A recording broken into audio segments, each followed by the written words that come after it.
அடுத்த மாதம் இந்த வாடகை 1000 ரூபா சேர்த்து கொடு சார். விலைவாசியெல்லாம் ஏறிட்டு இருக்குல்ல. அண்ணா என்னாச்சு இவ்வளவு நல்லா இருக்கிறீங்க? இது என்னப்பா, வீட்டுக்காரர் வேற வாடகை ஏற்றிட்டே போயிட்டு இருக்கிறாரு.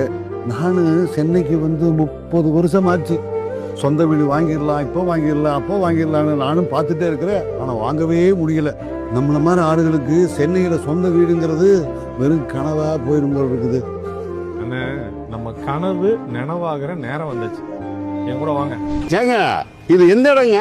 இது ரியல் ஹோம்ஸோட ஃபீனிக்ஸ் சிட்டி.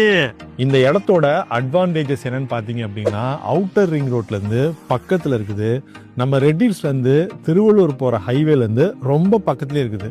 அதனால இன்வெஸ்ட்மெண்ட்டுக்கு இது ஒரு அருமையான இடம் சார். இங்க லேண்ட் ரேட் பாத்தீங்க அப்படின்னா ஸ்கொயர் ஃபீட் 2300 ரூபால இருந்து இருக்குதுங்க. அதே மாதிரியே 2 பெட்ரூம் வீடு உங்களுக்கு கட்டி கொடுக்கணும் அப்படின்னா 38 லட்சம் ரூபாய்க்கு பண்ணி கொடுக்குறாங்க.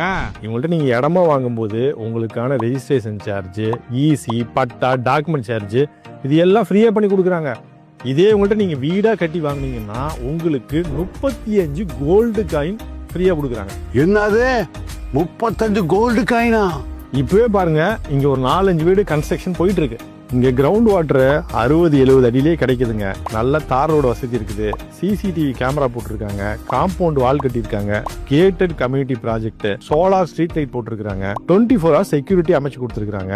பக்கத்திலேயே பெரிய பெரிய ஹாஸ்பிட்டல்ஸ் இருக்கு, காலேஜஸ் இருக்கு, ஸ்கூல்ஸ் இருக்கு. போக்குவரத்து வசதியும் சிறப்பா இருக்குங்க. இன்வெஸ்ட்மெண்ட்டுக்கு நல்ல இடம், ராபிடான growth இருக்கு. பக்கத்திலேயே இண்டஸ்ட்ரியல் அண்ட் லாஜிஸ்டிக்ஸ் ஹப்ஸ் இருக்கு. இந்த பேங்க் லோன் எல்லாம் கிடைக்குமா சார்? உங்க ப்ரொஃபைலை பொறுத்து 90% வரைக்கும் லீடிங் பேங்க்ஸ்ல இருந்து லோன் அரேஞ்ச் பண்ணி கொடுக்குறாங்க. இங்க இடம் வாங்கி போறதுக்கு ரொம்ப ஆசையா இருக்குதுப்பா. சார், நிலத்துல இன்வெஸ்ட் பண்ணுன்னு நினைக்கிறவன் புத்திசாலி, அதை செயல்படுத்துறவன் அதி புத்திசாலி.